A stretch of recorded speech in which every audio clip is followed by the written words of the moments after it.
Thanks for watching my channel. I'm Julian. And in this part of my playlist, I talk about times that I almost encountered death. Like literally, like I almost died. So I'm going to talk about a time that recently happened, and I haven't talked about it because it was fresh and I was kind of emotional about what happened. So let's get right into it. If you haven't already, hit the subscribe button, like, comment, share. I'd really appreciate it. So, I had just moved up to Lake Arrowhead from Los Angeles in 2019. And within 3 weeks after moving to Twin Peaks, the Lake Arrowhead area, the police were called to my home. Now, I did not know this at the time. So let me tell you my side of the story, what happened. It was a Friday night. I was waiting for a Apple Cash payment to make it into my account, so I could have money to go see my sons the next day. That pays for gas money, that pays for, an outing, whether it be, breakfast and lunch and something fun to do.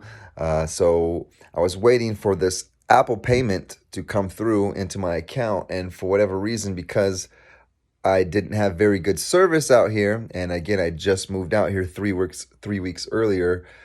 I could not get the Apple Cash payment. So I decided, even if it was 9 o'clock at night and I really didn't know the area too much, that I would walk up the street and I would try to get a signal. So I took my skateboard and I, went up the street a little bit, and I finally got a signal and I finally got the Apple payment, which meant I could, bam, get gas, have a great visit with my sons the next day. And so I was pretty happy. So I skateboarded down the little hill back down to my house, and then I opened the screen door, went inside, and thought nothing of it. Now I'm inside.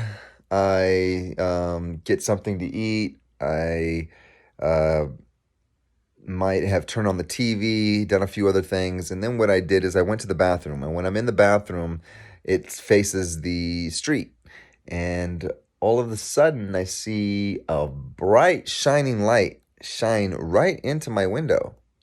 Now, I know that cars go this way past my window. They don't face my window, and they don't certainly have a bright light shining directly into my window, like waving it. In any case, I thought, what the heck is going on? Someone trying to break into my house, or what's going on? So I walked to the side bedroom that I had. It was an empty bedroom. And I looked out the curtain and I saw another GMC truck like mine. I have a GMC Yukon, and the Suburbans, the Tahoes, and the Escalades of the same years look very similar. So I looked out my window. I saw a GMC or a Yukon or excuse me, a Tahoe or whatever it was. I saw it outside, parked, not parked, but just stopped in front of my house. And then I saw the passenger getting out of the passenger side. The driver was staying inside the driver's side, but the passenger was getting out. And then the lights were off. There was no lights on the truck. I just saw when he opened the door that he was getting out, and then he shut the door and the lights went out. So I thought, this is suspect as fuck.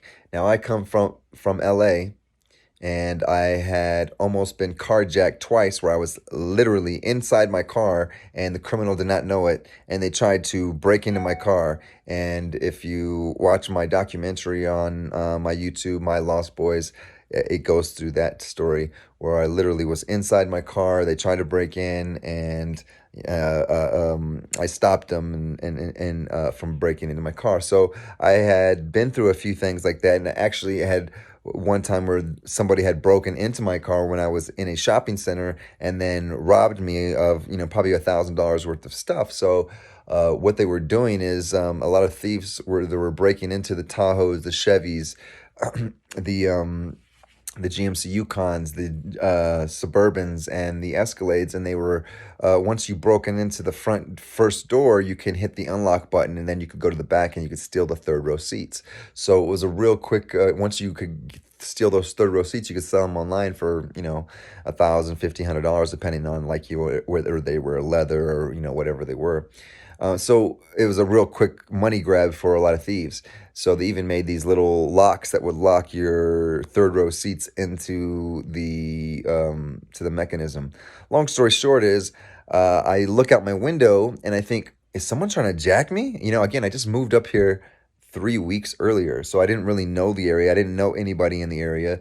I'm all by myself in the middle of the mountains on a fucking Friday night. At again, it was just past 9 o'clock. So I want to say probably 9:30 ish, maybe 9:45 ish. And I'm thinking to myself, is someone trying to jack me? So I'm thinking they ain't trying to jack me. I'm the wrong one. Unfortunately, I've been trained. I am a Marine. So I went and I grabbed my pistol. And I didn't grab my rifle. I grabbed my pistol. And I popped my clip in. And I walked towards the front door. Now, as I walk towards the front door, I open the front door and I get ready. I I take my gun off safety, and as I open the front door, I say, "You ain't jacking me, motherfucker!" And I'm getting ready to point my weapon down range, right?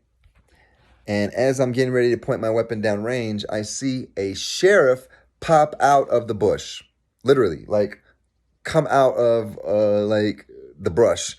And I'm like, whoa! So I put my gun back up in the air, and then I immediately, for whatever reason, just stuffed it into my, like really quick, stuffed it into my hoodie. So I put my gun in my hoodie, and then I put my hand back up. I put my hands back, in the air. And the sheriff didn't call for backup. He didn't pull out his weapon and draw his weapon. He ran up on me real quick and said, "Where's your weapon?" I said, "I got my weapon right there inside my hoodie." He grabbed it out of my hoodie. And I said, "Man, I didn't know you were a cop. You didn't have your lights on in the front and you didn't announce yourself. I would have never pulled a gun on a cop." Anyway, he was kind of cool about it. He was like, "I totally understand." And, he came from out of the dark, out of nowhere.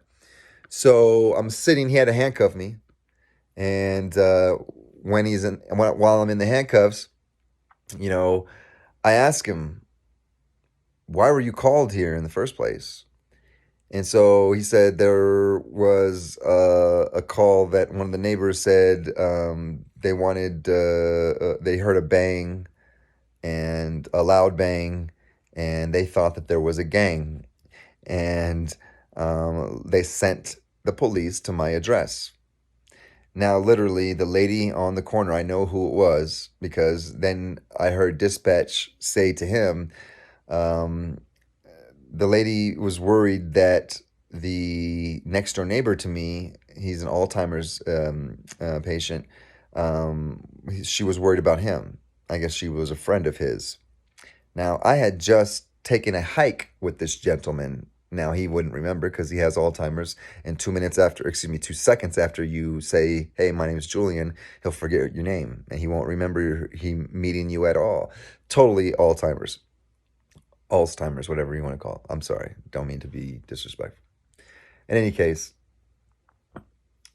so the dispatch said she was worried about the next door neighbor. He has Alzheimer's, and I said, "Man, I know that guy. I just went on a hike with him." So I'm literally sitting in handcuffs because he's running my driver's license. He's running my weapon, making sure, my weapon's clean, everything. And I'm hearing this on the dispatch. And I'm like, so this woman on the corner, Janelle, who lives on the corner of my street, Walnut Hills Drive in Augusta, all of a sudden decides that she hears a bang and she thought there was a gang at my house, and she sends the police to my house.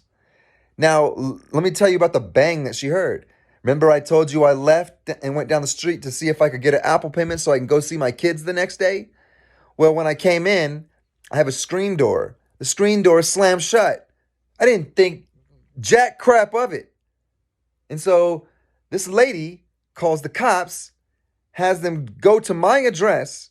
Now, the cops' fault is not turning on their lights, not having any lights, just being very very suspicious, and then not announcing themselves. Hey, San Bernardino sheriffs.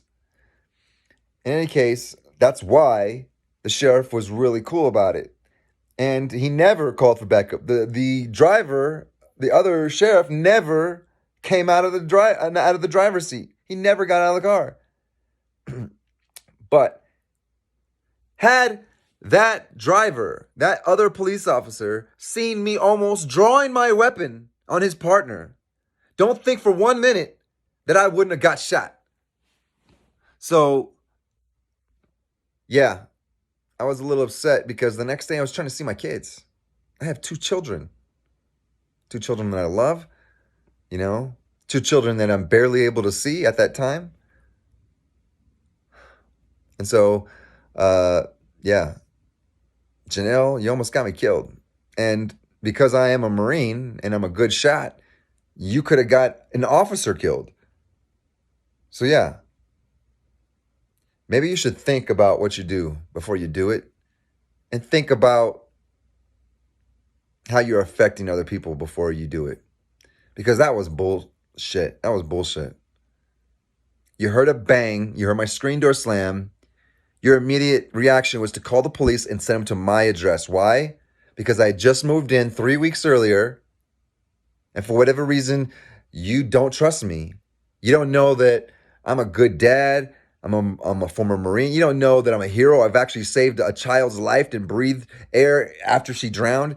You don't know nothing about me, but you almost got me killed because of your, I don't want to say racist thoughts, but let's say dumb thoughts.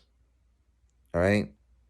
So yeah, I wasn't very happy, and that is the time, one of the times, especially the last time, one of the last times that I could have faced death, and it was not cool.